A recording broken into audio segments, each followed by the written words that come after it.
చిగురాకులలో తిలకమ్మ జననీ శివకామిని సీతారాముల కళ్యాణము చూతమురా రండి తరవరా పురువరా. Hi friends, welcome to UVC మస్తీ. తెలుగు చలనచిత్ర కవిత్వానికి ఓనమాల దిద్ది పౌరాణిక జానపద చిత్రాలకు ప్రాణప్రతిష్ఠ చేసిన ఆచార్య సముద్రాల గారు. ఆయనను సినీ పరిశ్రమలో అందరూ గౌరవంగా సముద్రాల సీనియర్ అని పిలుచుకుంటూ ఉంటారు. సముద్రాల గారి కలం నుండి జాలువారిన ప్రతి పదం ఒక ఆభరణం. గ్రాంధిక భాషను సామాన్యులకు అర్థమయ్యేలా, వ్యవహారిక శైలిని పండితులు మెచ్చేలా మలచటంలో ఆయన దిట్ట. ఒక చిన్న పదంతోనే పాత్ర యొక్క స్వభావాన్ని, సన్నివేశంలోని తీవ్రతను ఆవిష్కరించగల నేర్పు ఆయన సొంతం. ఆయన కేవలం పాటలే కాదు, మాటలు రాయటంలోనూ మేటి. మాయాబజార్ వంటి చిత్రాల్లో ఆయన రాసిన సంభాషణలు నేటికి తెలుగువారి నాలుకపై నానుతూ ఉంటాయి. ఆయన కలం నుండి పుట్టిన మాయాబజార్, లవకుశ, నర్తనశాల, భక్తపోతన వంటి చిత్రాల్లోని పాటలు, పద్యాలు ఆయన పాండిత్యానికి నిదర్శనలు. సముద్రాల గారు కేవలం ఒక రచయిత మాత్రమే కాదు, ఒక మార్గదర్శి. పింగళి నాగేంద్రరావు గారు వంటి దిగ్గజ రచయితలకు ఆయనే గురువు. తెలుగు సినిమాకి ఒక గౌరవప్రదమైన భాషను, ఒక సాంప్రదాయాన్ని అందించిన ఘనత ఆయనకే దక్కుతుంది. తెలుగు సినిమా చరిత్రను సముద్రాల గారికి ముందు, సముద్రాల గారి తర్వాత అని విభజించవచ్చు అంటే అతిశయోక్తి కాదు. ఈ రోజు ఈ వీడియోలో మనం సముద్రాల గారి బాల్యం, కుటుంబ నేపథ్యం, సినీ రంగ ప్రవేశం, ఆయనకు ఎన్టీఆర్ ఇంకా ఏఎన్ఆర్లకు ఉన్న అనుబంధం, ఆయన జీవితంలో ఎదుర్కొన్న వివాదాలు, ఆయన రాయని పాటలకు ఆయన పేరు వేయించుకోవటం వెనుక అసలు నిజం, ఇలా అన్ని విషయాలు క్లుప్తంగా తెలుసుకుందాం. సో స్కిప్ చేయకుండా వీడియో చివరి వరకు చూడండి ఫ్రెండ్స్. అలాగే మన ఛానల్లో చాలా మంది సినీ ప్రముఖుల గురించిన వీడియోలు వస్తూనే ఉంటాయి. అవన్నీ మిస్ కాకుండా చూడాలంటే మా ఛానల్ ని సబ్స్క్రైబ్ చేసుకొని పక్కనే ఉన్న బెల్ ఐకాన్ కూడా యాక్టివ్ చేసి పెట్టుకోండి ఫ్రెండ్స్. ముందుగా ఆయన కుటుంబ నేపథ్యం గురించి తెలుసుకుందాం. సముద్రాల వెంకట రాఘవాచార్య గారు గుంటూరు జిల్లా పెదపులివర్రు గ్రామంలో 1902 సంవత్సరంలో జూలై 19వ తారీఖున పండిత వంశంలో జన్మించారు. సముద్రాల గారు 9వ తరగతి చదువుతున్నప్పుడే కవిత్వం చెప్పడం ప్రారంభించారు. ఈయన ప్రాచీన, ఆధునిక సాహిత్యాలను విస్తృతంగా చదివి 1925 సంవత్సరంలో భాషా ప్రవీణ పరీక్ష ఉత్తీర్ణులయ్యారు. ఆ రోజుల్లో ఉప్పు సత్యాగ్రహంలో పాల్గొని కారాగార శిక్షణ కూడా అనుభవించారు ఆయన. సముద్రాల గారికి 16 ఏళ్ల వయసు వచ్చేసరికి, అంటే 1918 సంవత్సరంలో వివాహం జరిగింది. వీరికి ఒక కుమారుడు, కుమార్తె ఉన్నారు. ఆయన కుమారుడు సినీ పరిశ్రమలో సముద్రాల జూనియర్ పేరుతో స్థిరపడ్డారు. చిన్నప్పటి నుండి సముద్రాల గారు చదవని గ్రంథం లేదు. 1918 నుండి అవధానాలను చేయటం మొదలు పెట్టారు ఆయన. వీరి అవధాన ప్రావీణ్యాన్ని గురించి విన్న టాగర్లమూడి కుప్పుస్వామి చౌదరి గారు వారి కుమారుడికి తెలుగు నేర్పించవలసిందిగా కోరారు. వారి అభ్యర్థనను మన్నించిన సముద్రాల గారు తన మకామును గుంటూరుకు మార్చారు. అక్కడ వారికి కొసరాజు రాఘవయ్య చౌదరి గారు ఇంకా గూడవల్లి రామబ్రహ్మం గారులతో స్నేహం ఏర్పడింది. గూడవల్లి రామబ్రహ్మం గారు ప్రజామిత్ర పక్షం పత్రికలో సంపాదకునిగా పనిచేస్తూ ఉండేవారు. గుంటూరులో ఉన్న ప్రజామిత్ర పక్షం వారు ప్రజామిత్ర పత్రికను మద్రాసుకు తరలించి దానికి సంపాదకుడిగా గూడవల్లి గారిని నియమించారు. ఆ రోజుల్లో గూడవల్లి గారి అభ్యర్థన మేరకు సముద్రాల గారు మద్రాసు చేరి ప్రజామిత్ర పత్రికలో సహాయ సంపాదకునిగా చేరారు. ఆ ప్రజామిత్ర ఆఫీసుకి బిఎన్ రెడ్డి గారు పోతూ ఉండేవారు. అదే టైంలో వేల్ పిక్చర్స్ అధినేత పివి దాస్ గారితో కూడా సముద్రాల గారికి పరిచయం ఏర్పడింది. ఆ పరిచయంతో తరచూ స్టూడియోలకు వెళ్తూ ఉండేవారు సముద్రాల గారు. అలా పివి దాస్ గారి స్నేహంతో సీతా కళ్యాణం, శ్రీకృష్ణ లీలలు సినిమాలకు ప్రకటనలు రాసేవారు. 1930ల నాటికి తెలుగు సినిమా అప్పుడప్పుడే మాటలు నేర్చుకుంటున్న దశాది. పౌరాణిక నాటకాలే సినిమాలుగా తీస్తున్న రోజులవి. అటువంటి సమయంలో ప్రముఖ దర్శకుడు హెచ్ఎం రెడ్డి గారు కనకతార అనే చిత్రాన్ని నిర్మించడానికి సన్నాహాలు చేస్తున్నారు. ఆ చిత్రానికి మాటలు, పాటలు రాయటానికి కొత్త వారి కోసం చూస్తూ ఉండగా సముద్రాల రాఘవాచార్య గారి పేరు పరిశీలనకు వచ్చింది. 1937లో విడుదలైన కనకతార సినిమాతో సముద్రాల రాఘవాచార్య గారు తెలుగు చలనచిత్ర పరిశ్రమలో అడుగుపెట్టారు. తొలి చిత్రంతోనే సినీ పరిశ్రమలో వారు తనదైన ముద్ర వేశారు. ఆ సినిమాలో వారు రాసిన పద్యాలు, సంభాషణలు ప్రజాదరణ పొందాయి.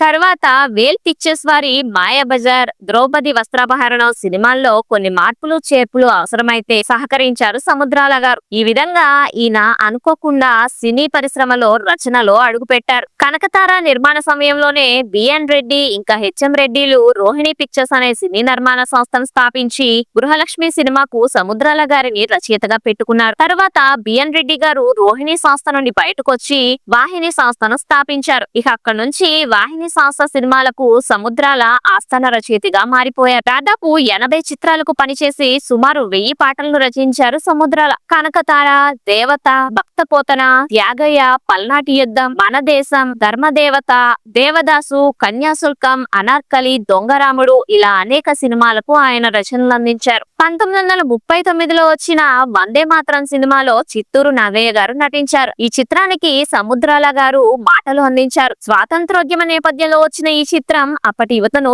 ఎంతగానో ఉత్తేజపరిచింది. ఇక 1942-47లో రిలీజ్ అయిన భక్తపోతన, యోగి వేమన చిత్రాలు చిత్తూరు నాగయ్య గారి కెరీర్ లోనే కాకుండా తెలుగు సినిమా చరిత్రలో క్లాసిక్స్ గా నిలిచిపోయాయి. భక్తపోతన చిత్రానికి కథా మాటలు సముద్రాల వారి. సుమారు 3 దశాబ్దాల పాటు అంటే 1930ల నుంచి 60ల కాలం వరకు తెలుగు సినీ వినీలాకాశంలో ధృవతారగా వెలిగిన సముద్రాల రాఘవాచార్య గారు కేవలం రచయితగానే కాకుండా దర్శకుడిగా, నిర్మాతగా కూడా తనదైన ముద్ర వేశారు. పౌరాణిక చిత్రాలలోని పద్యం ఆయన చేతిలో పామరులకు కూడా అర్థమయ్యేంత సరళతను సంతరించుకుంది. సాంఘిక చిత్రాల్లోని సంభాషణలు సమాజంలోని రుగ్మతల్ని ఎత్తిచూపే ఆయుధాలుగా మారాయి. తెలుగు సినిమాకి ఒక గౌరవప్రదమైన సాహిత్య హోదాను కల్పించిన ఆద్యుడు సముద్రాల రాఘవాచార్య గారు. మూకీ చిత్రాల నుండి టక్కీ చిత్రాలకు పరివర్తన చెందుతున్న కాలంలో నాటక రంగం యొక్క ప్రభావం సినిమాపై బలంగా ఉన్న రోజుల్లో సినిమా అనే మాధ్యమానికి తగిన భాషను, భావాన్ని సమకూర్చి రాబోయే తరాలకు ఒక మార్గదర్శిగా నిలిచిన ఈయనను సినీ కవి కులపతి అని పిలుస్తుంటారు. 1949లో వచ్చిన మన దేశం చిత్రం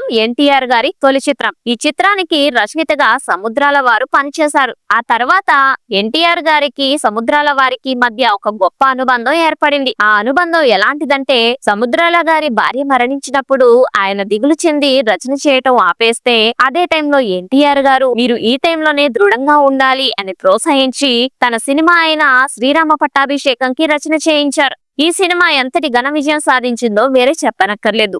ఎన్టీఆర్ గారు ఇంకా ఏఎన్ఆర్ గారులను సూపర్ స్టార్లుగా మలచటంలో సముద్రాల వారి రచనలు ప్రధాన పాత్ర పోషించాయనే చెప్పొచ్చు. అదే విధంగా ఎన్టీఆర్, ఏఎన్ఆర్లు కూడా ఈయనను గురువుగా భావించేవారు. శరత్ చంద్ర చటర్జీ నవల ఆధారంగా తీసిన సినిమా దేవదాసు. ఈ సినిమా 1953లో రిలీజ్ అయింది. ఈ సినిమాలోని పాటలు, మాటలు సముద్రాల గారే అందించారు. జగమే మాయ, బ్రతుకే మాయ, కులం లేని మనిషి, నలం లేని మనిషి వంటి పాటలు అక్కినేని నాగేశ్వరరావు గారికి ట్రాజడీ కింగ్ ఇమేజ్ ని తెచ్చిపెట్టాయి. తెలుగు సినీ సాహిత్యంలో కవిత్రయంగా పిలువబడే 3 ప్రముఖులలో సముద్రాల గారు ఒకరు. మిగిలిన 2 పింగళి నాగేంద్రరావు గారు ఇంకా మల్లాది రామకృష్ణ శాస్త్రి గారు. ఇక్కడ ఒక విషయం చెప్పుకోవాలి. అప్పట్లో సముద్రాల గారు రాయని పాటలకు ఆయనే రాసినట్లుగా పేరు వేయించుకునేవారని వాదన ఉండేది. దాని గురించి ఆయన్ని వివరణ అడగ్గా తొలినాళ్లలో ఆయన పాటలు రాస్తూ బిజీగా ఉండటంతో తన మిత్రుడైన మల్లాది రామకృష్ణ శాస్త్రి గారు ఆయనకు సహాయపడేవారని చెప్పారు. అందుకు డబ్బులు కూడా ఇచ్చేవారట ఆయన. అంతేకాదు తన పేరు వేయించమని మల్లాది గారు కూడా ఎప్పుడు అడగలేదని, అయినా